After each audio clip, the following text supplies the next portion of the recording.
Nah, latar belakangnya adalah karena adanya transformasi digital di dunia pendidikan, masih banyak proses akademi dilakukan secara manual seperti mengisi KRS, menginput nilai, dan transkripsi. Proses manual mengakibatkan keterlambatan, antrian panjang, dan human error, sehingga dibutuhkan sebuah sistem informasi berbasis web yang efisien dan transparan. Selanjutnya, tujuan proyek. Yang pertama, meningkatkan efisiensi pengelolaan data akademik. Kedua, memudahkan akses informasi bagi mahasiswa, dosen, dan admin. Ketiga, mengurangi kesalahan input data, misalnya nilai atau KRS. Mendukung transparansi informasi akademik.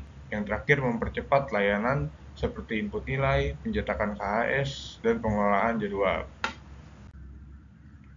Ruang lingkup sistem. Fitur utama sistem ada login multi-level, jadi ada admin, dosen, dan mahasiswa. Kedua, manajemen data mahasiswa dan dosen, pengisian dan pencetakan KRS, jadwal kuliah, input dan lihat nilai, lihat dan cetak KRS, presensi online, serta laporan akademi terintegrasi. Analisis sistem. Admin mengelola data pengguna, melihat jadwal dan laporan. Dosen mengisi nilai, presensi, dan melihat data kelas. Mahasiswa mengisi KRS, melihat nilai, dan KHS. Nah, kesimpulan dan saran. Sistem informasi akademi ini menyelesaikan masalah proses manual yang lambat dan rawan kesalahan, memberikan layanan real-time, terintegrasi, dan efisien, membantu seluruh civitas akademika dalam proses akademik secara daring.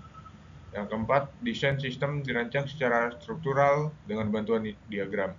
Dan terakhir, memiliki potensi besar untuk diimplementasikan di institusi pendidikan. Nah, berikut lampiran. Nah, use case-nya di sini ada 3 aktor. Yang pertama, mahasiswa, dosen, dan admin. Nah, jadi mahasiswa ini bisa login, lalu dia melihat mata kuliah, mengisi KRS, melihat jadwal perkuliahan, upload tugas, dan melihat nilai. Lalu dosen juga dapat melakukan login. Dosen dapat menginput nilai, melihat jadwal perkuliahan, dan lihat daftar mahasiswa. Yang terakhir ada admin. Dia juga bisa login dan dapat mengelola data dari mahasiswa dan dosen, lalu mengelola mata kuliah.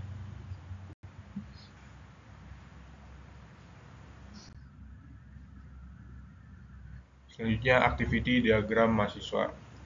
Nah, saat mahasiswa login, dia memilih menu KRS, lalu si sistem menampilkan halaman KRS, pilih KRS mahasiswa, lalu menampilkan halaman isi KRS, mahasiswa pilih profil dan prodi dan kelas, lalu si sistem mengambil data prodi dan kelas ke database. Nah, lalu mahasiswa pilih mata kuliah sesuai dengan kelas dan jurusan. Sistem menampilkan data pilihan mata kuliah, kelas, dan jurusan. Lalu klik simpan. Sistem menyimpan data ke database. Lalu mahasiswa dapat lihat dan cetak KRS. Activity diagram dosen. Dosen melakukan login dengan akun dosen,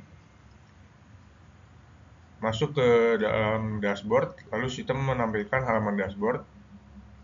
Si dosen mengklik jadwal perkuliahan dan menampilkan halaman jadwal perkuliahan. Dosen melihat daftar mahasiswa yang mengikuti mata kuliah, lalu si sistem menampilkan daftar mahasiswa. Dosen klik tugas mahasiswa, lalu menampilkan tugas mahasiswa. Lalu setelah itu, dosen dapat menginput nilai mahasiswa yang sudah mengerjakan tugas tersebut. Activity diagram admin. Admin login, lalu masuk ke dashboard, menampilkan halaman dashboard. Admin klik kelola mata kuliah, dan sistem menampilkan halaman tersebut. Lalu saat admin klik kelola data dosen, menampilkan halaman data dosen. Klik kelola data mahasiswa, dan dapat menampilkan halaman data mahasiswa. Selanjutnya ERD.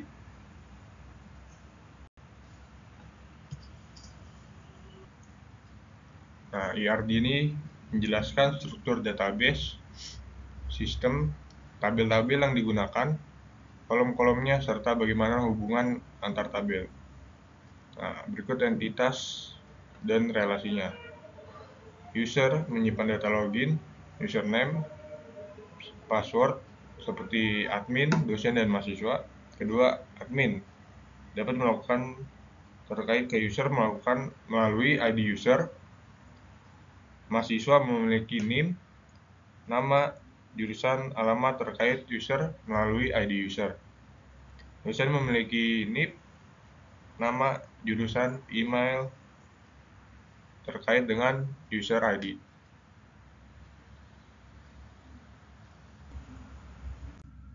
Nah, selanjutnya flow map diagram. Mahasiswa memilih mata kuliah. Mahasiswa memilih daftar mata kuliah yang tersedia sesuai dengan semester dan jurusan. Kedua, melakukan pengisian KRS. Jadi setelah memilih mata kuliah, mahasiswa mengisi kartu rencana studi atau KRS secara daring. Yang ketiga, menunggu persetujuan dosen.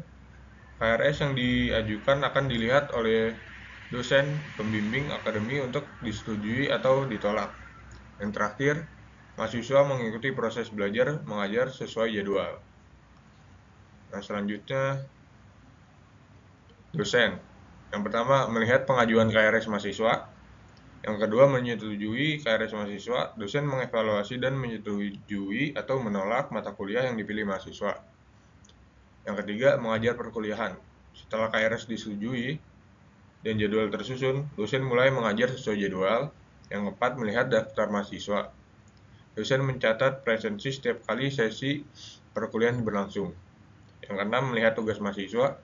Setelah mahasiswa mengumpulkan tugas, dosen mengecek satu persatu. 7. Menilai mahasiswa. Dosen memberikan penilaian atas tugas dan kehadiran mahasiswa. Yang terakhir, input nilai mahasiswa. Nilai yang telah dibuat kemudian diinput ke sistem agar bisa dilihat oleh mahasiswa. Selanjutnya, admin. Admin mengelola mata kuliah. Admin dapat menambahkan, mengedit, atau menghapus data mata kuliah sesuai kurikulum. Yang kedua, mengatur jadwal perkuliahan mahasiswa dan dosen. Admin menyusun jadwal perkuliahan berdasarkan data dosen dan mahasiswa serta ruangan yang tersedia.